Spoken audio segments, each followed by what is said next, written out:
In this video, I will show you how to write this beta symbol in Excel. Open this equation editor. So click on Insert and Equation. Then write slash and write here beta.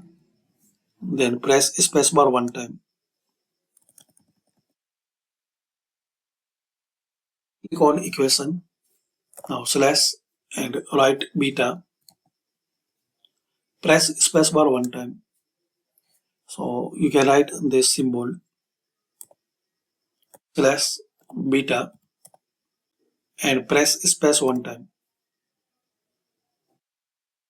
And this method you can write any symbol like slash alpha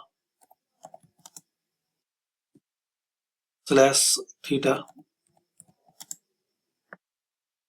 or beta.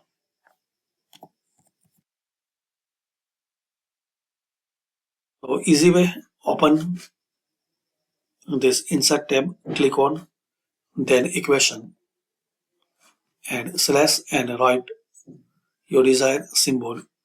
And also you will find these all symbols in this equation section. So this is the alpha and its beta symbol. Just select it.